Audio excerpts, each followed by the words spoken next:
Welcome to the Author to Authority podcast. And I am just so pleased to have on the show today Patrick Tinney. And he's sort of a friend of a friend that I've gotten to know over probably last couple of years, I would think, since our friend Larry Levine started writing his book.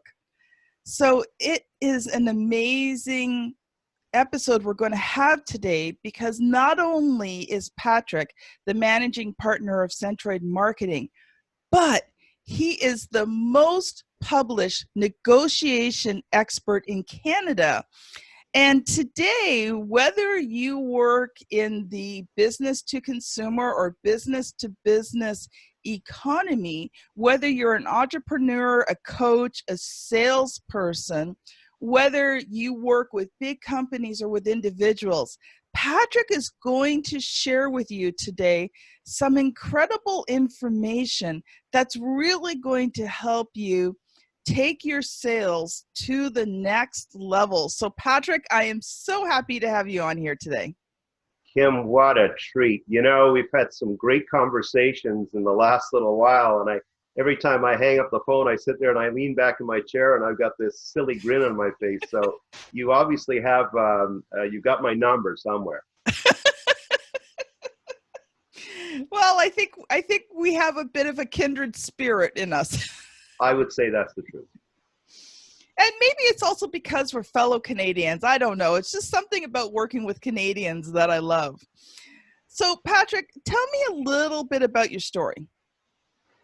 Well, I was in the corporate world for just under 3 decades, and I worked for the largest newspaper groups in Canada, the Toronto Star, Southam, Hollinger, and CanWest. I started off as an account manager, and then I became a sales manager specializing in the whole area of retail, and then flyer distribution, production, and then finally product launches. So in other words, I would look at the marketplace and say, is there a hole in here that we can fill with a product?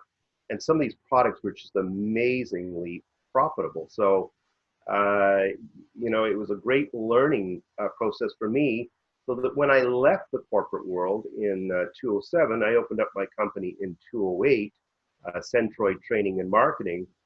I was looking for a gap in the marketplace, exactly the same way I would have done in my corporate career. And I thought to myself, you know what it is? In Canada, it's sales negotiation. You see, in the United States and other parts of the world, this skill set is built into the universities. Mm-hmm. I'm very sad to report that there's not very much of it here in Canada. I understand Sir Wilfrid Laurier has just introduced sales into their curriculum. I think it's their MBA program. So hopefully negotiation will be a part of it, and it'll be a full-throated explanation of this really, really, really important area of business. You see, sales is a panoramic view. It is sales prospecting, consultative selling, and it is sales negotiation. You can't go out and say, well, listen, I'm going to sales prospect today, and the customer says, wow, I love what you're doing. We'll take it. Can I get a discount on volume? And you say, well, wait a minute. I'm prospecting today. I'm not discounting.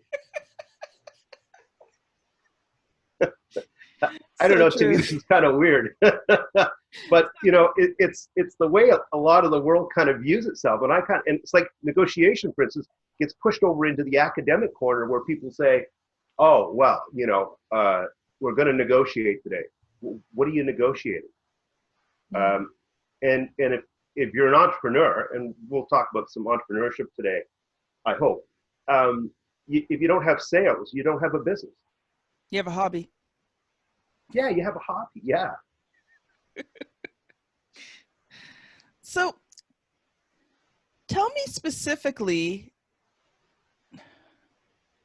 how do you define negotiation? So when it comes to that, you know, entrepreneurs in that part of the sales process, how do you define that word negotiation?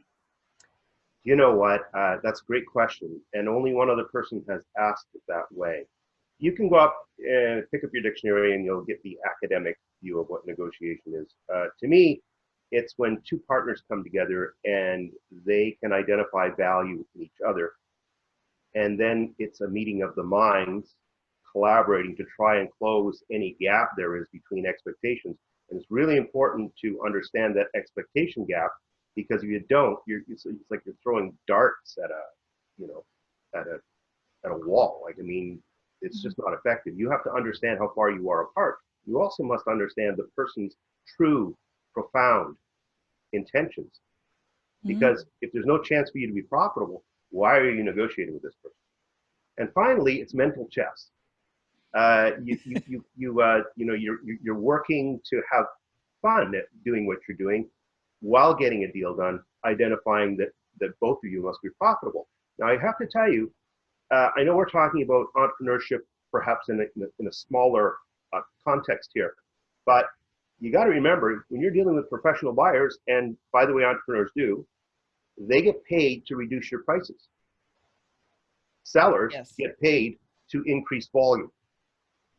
They get paid to sell at a higher rate and or convert more business to allow the company to grow. If your company's not growing, you just got a large hobby. So true. It's so true.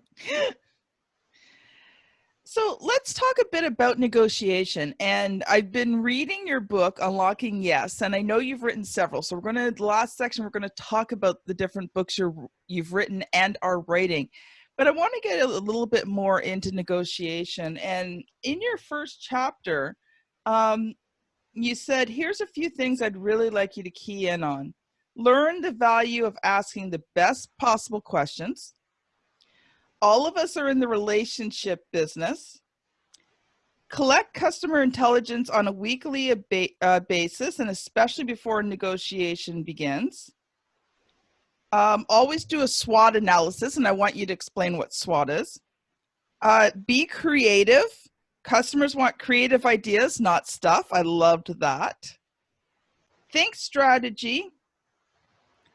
And here's one that would be great for our audience is learn and understand the power of handling concerns and objections under pressure. And you got a couple of more. And then the last one is finally be critical of your own work. So if you can talk about a few of those, especially the one handling concerns and objections, that would be wonderful. Okay. That's a great place to start. Because I think that when people run into concerns are kind of a smaller version of an objection. And an objection is, wait a minute, you can't do that.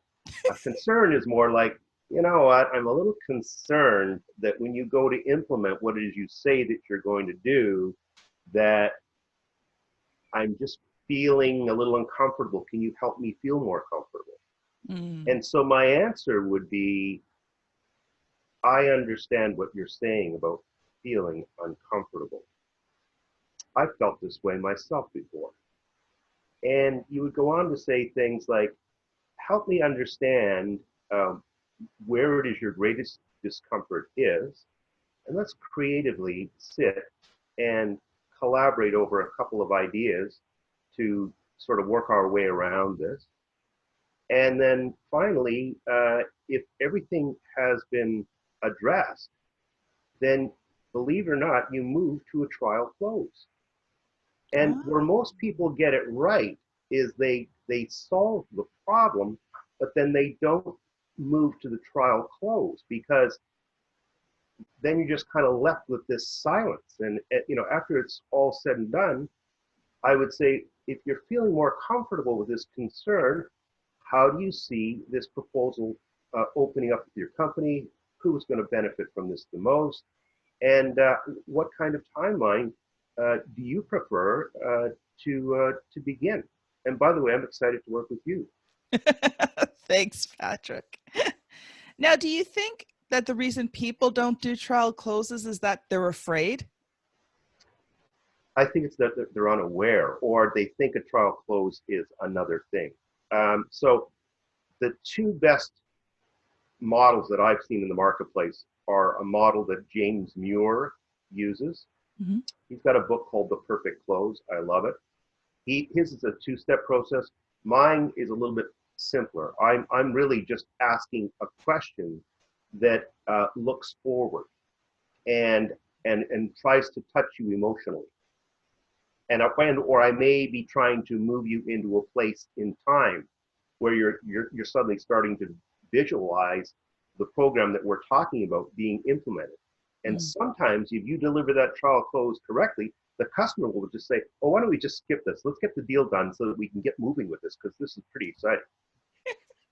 But it's just a question. Yes. It's all it is. And I can trial close all day long. And of course, if the response is negative, then you can take a step back and start asking questions again. So a negative doesn't necessarily mean it's ending. To me, it seems like it means you need more information. Well, that's absolutely true, Kim. You really hit it on the spot there. The other thing is it shapes the negotiation. Like if every response to every question you ask was a yeah, we're going to do it, it'd get boring. I mean, we're humans. We love this interaction, and again, it comes down to truthfully believing that you've got a partner that you say, you know what, you got to be profitable doing this. Like if I just totally take advantage of you, here's what's going to happen during implementation. You're not going to work hard at it, and you're going to be resentful. Yes. And to me, deals that are lopsided have a tendency to get leaky. And when deals get leaky, implementation is where it shows up. So I can't remember exactly where it is in the book, but I think I was just reading yesterday or the day before. You talked about a little bit about the 4 ways that a negotiation can turn out. And I thought that was very interesting, because you come at it from the perspective of, like, when I hear the word negotiation, I think one person has to win and one person has to lose. But when you look at it from a business-wise, that's not really the truth, is it? Because you want a situation where both sides feel respected, both sides. So I think you talked about win-win, win-lose, and I can't remember the other two, but maybe talk a little bit about that. Yeah, I understand that whole model originated in the military, believe it or not, and it had to do with ballistic warfare. So a lose-lose is where everybody blows everybody up. A win-lose is where I fire you, somehow I survive. A lose-win is where I've got bad aim. and a win-win is where we both kind of say to each other, hey, wait a minute, okay? Just turn the oven off, let the chili cool down, all right? Let's talk about this. And then the 5th way is kind of the way that I approach it, and that is that I'm a bigger piece of the pie negotiator. In other words, I'm always trying to expand the pie. I'm trying to grow business. I'm trying to help people understand that this is possible. Because if you're collaborative, anything is possible. You see, when you drag a lot of theater and crazy tactical stuff into a negotiation, it just becomes a mosh pit. I mean, people working with serious money don't want that. And I'll give you an example. So sure, that'd be great. Let's say your CEO calls you in and she says, Kim, we have a $1 million problem on the phone. Does she, and by the way, this person is angry. Does she want the 5,000 word answer filled with all kinds of, rockets flying and people yelling and screaming and shouting and guns going off? Or does she want a 500 word answer with 3 ranked ideas and or proposals that fix the problem using the smallest language possible so that the CEO can translate it into her own language and then add whatever texture she wants to add to it to address somebody who might be a fellow CEO? Wow. Wow.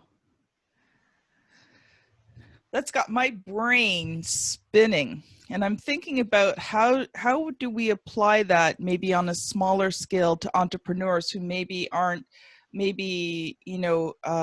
small business to small business, because sometimes we're not dealing necessarily with CEOs of big companies, but we are dealing with CEOs of small companies. I understand, and the only reason I used $1 million was because, quite frankly, in Toronto right now, a house is $1 million. Well, that's true. I think a lot of people can relate, right? But no, on a serious note, I mean, when you're dealing with an entrepreneur, and the entrepreneur is going out to buy some software, and they're looking at a bill of like $3,000, like, how many widgets am I going to have to sell to cover the $3,000, right? And so that's where everything is scalable. That's where everything is scalable, because then it becomes personal. It's emotional. And by the way, I want to kind of take negotiation and break it into two pieces, because I think this is really important. There is the tactical negotiators, and these are the people that create all the theater and they use all kinds of crazy stuff, controlling the mood of the room. And I'm telling you, it's serious. It does happen. And by the way, it does happen in the corporate world, but it can happen in any world. Okay, I mean, I've tried to eliminate as many theatrical people in my life as I can. They need to go back to Broadway where they belong. I keep shoveling them out the door. But well, I think any parent who has dealt with a teenager will understand exactly where you're coming from.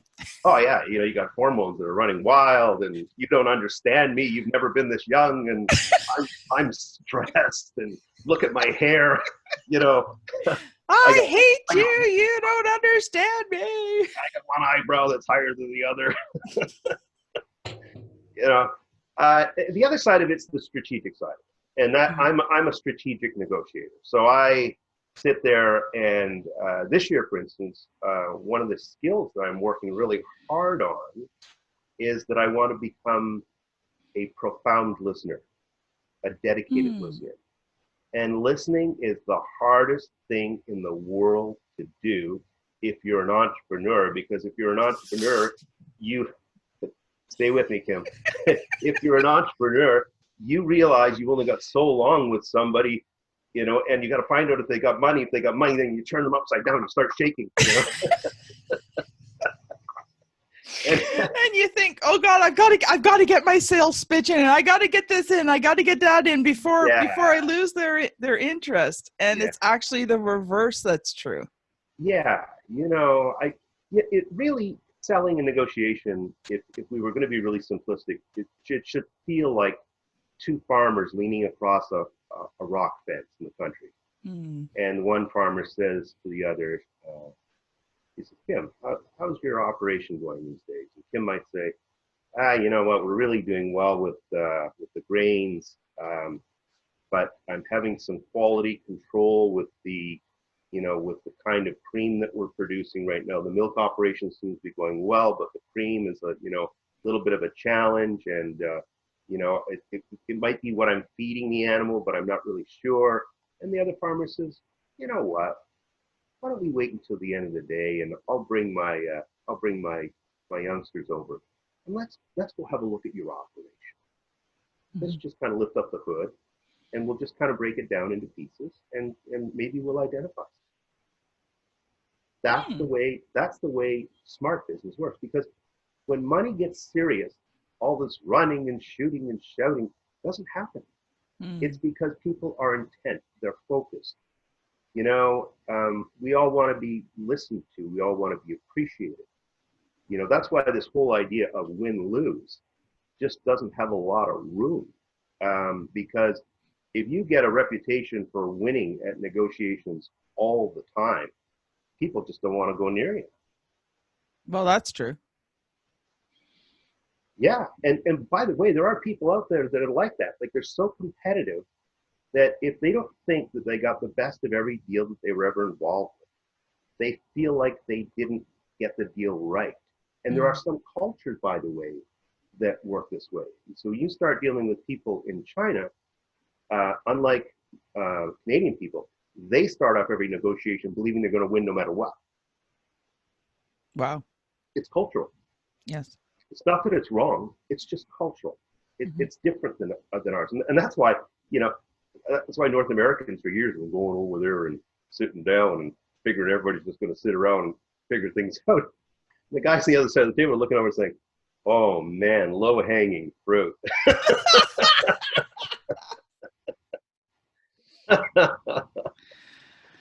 uh, So one aspect I want to talk about a little bit, because you talked about the controlling and the drama.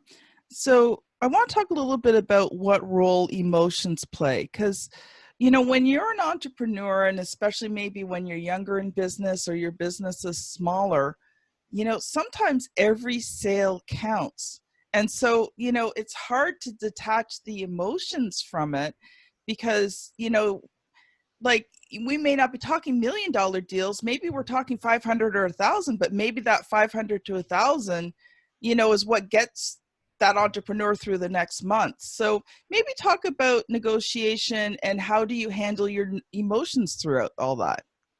well, let's start off by saying that we're all just a big pile of bubbling emotion. That's what the human brain is. And how the brain kind of settles this argument is that it looks for patterns. So we make so many judgments. Like, the very first time that you saw me on screen, you made at least 50 judgments on me. At least 50. Right away.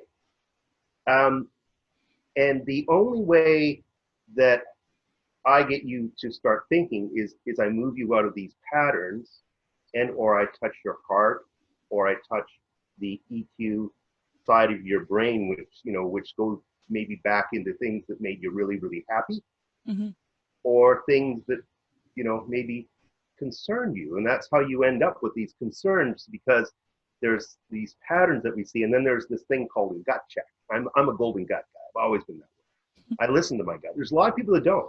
They just go charging up into the sunset. And every once in a while, I just kind of go, you know what? This one doesn't feel right. And I stop.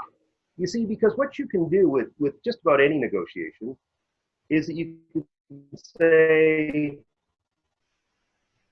I need to go away and think about this for a little bit. Now, if you're doing a very serious negotiation and you call for a timeout, then you better come back with a better solution. Because otherwise, what you're basically saying to the person sitting across you is, and I went away and thought about it, and you don't look any smart. That's not good business. So an entrepreneur, to kind of get there from the idea that relationships matter. You see, we're really only in three businesses. We're in the question business, we're in the relationship business, and we're in the comfort business. And you say, what the heck is the comfort business? The comfort business is that when I hand a piece of work over to my friend Kim, I can go sleep with it. Because you stand for a pile of promises, which are brands. That's all a brand is a promise, right?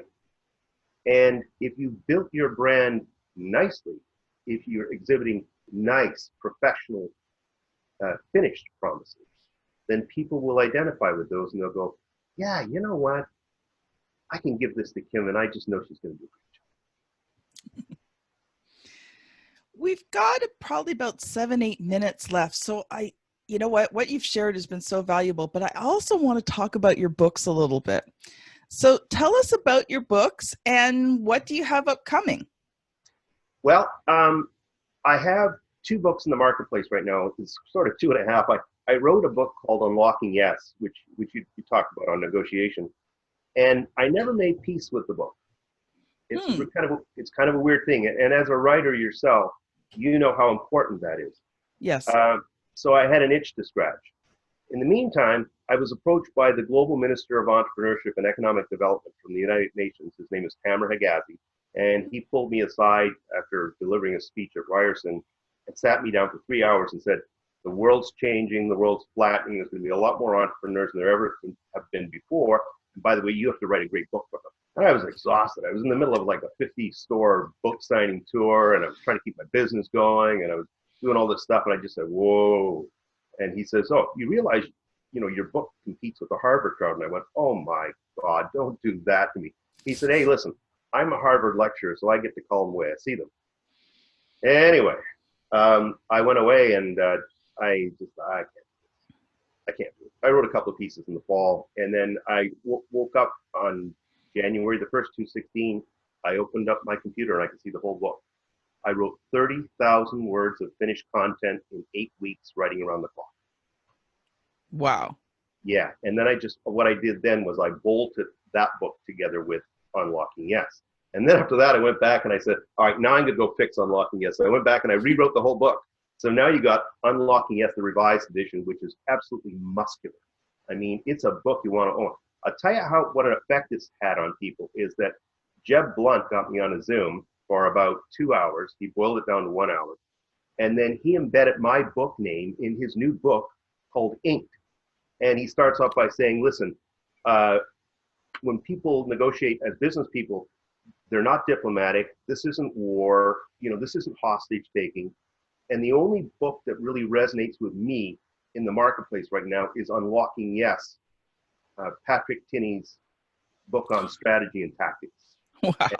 And then at the end of the book, he finishes again. He says, Patrick, he says, you just inspired me. So Jeff Blunt has arguably written the Harry Potter of all sales prospecting books. I mean, it's gigantic in the current marketplace. There have been some other books that have had larger sales. It's the impact we're talking about, and the amount of content that he puts out. This guy is just like a machine. So to get that kind of a check behind your name is kind of a whoa. So right now, what I'm working on, I'm just finishing, is a book called The Bonus Round. And the bonus round is going to talk about what it's like in the corporate world where big money is at play. Okay. Yeah. It's not smaller priced items at large volume. We're not selling gravel here. We're selling very complicated deals, and what kind of pressure comes with that. And I get pretty personal inside the book. And I didn't do that in the first 2 books, but I thought, you know what? You got to give people really good examples of what it was like. Like, it's almost like you want to be in the room. You want to understand that kind of real, in the moment pressure, which is what I talked to you about when your CEO calls you and says, and by the way, I've been on some of those calls. It's like, Mommy, Daddy, get me out of here. Stop the big man from screaming. So the bonus round is out there, and I'm going to do one more thing. I'm going to do a truncated version of Unlocking Yes, so that people can carry it around on their electronic devices, and I'm going to price it wonderfully.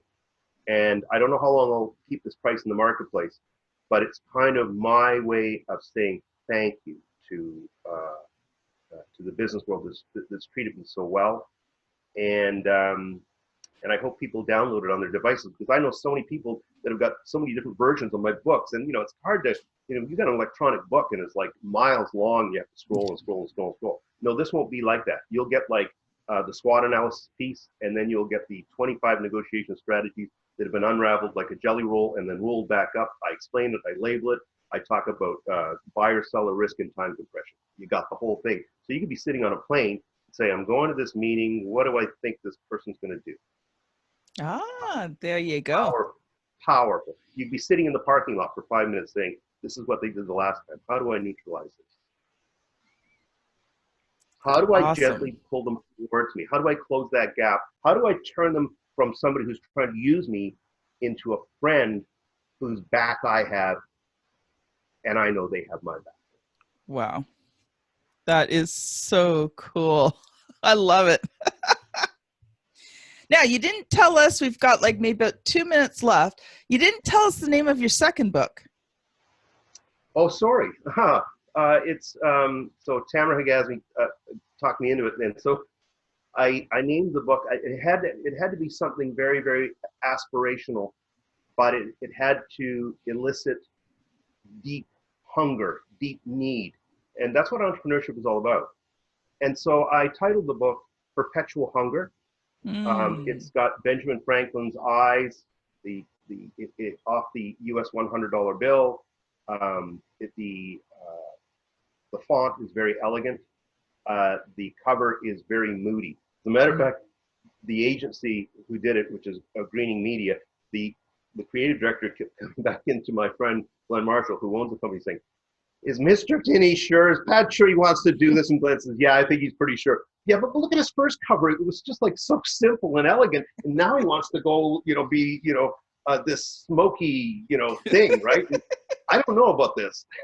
Glenn says, "That's what he wants." So that's what he got. Awesome.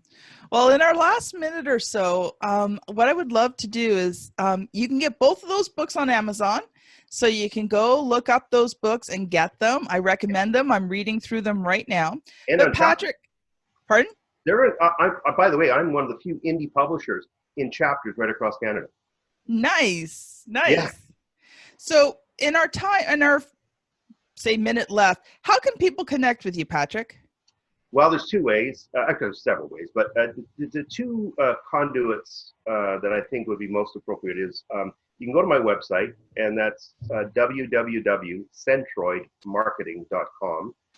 Just Google my name and sales author, and all kinds of stuff blows up on Google. The other way is to link in with me on LinkedIn. I'm an active user of LinkedIn. Yes. I think it's fun.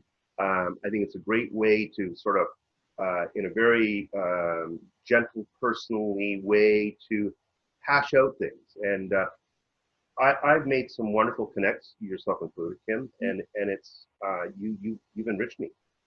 Awesome. Well, thank you so much for being on the podcast today, Patrick. I've massively enjoyed this conversation, and I know that our listeners are going to get a ton of value from it. So this has been Patrick Tinney and Kim Thompson-Pinder on the Author to Authority podcast, and we will see you on the very next episode. Bye now. Thank you. Peace.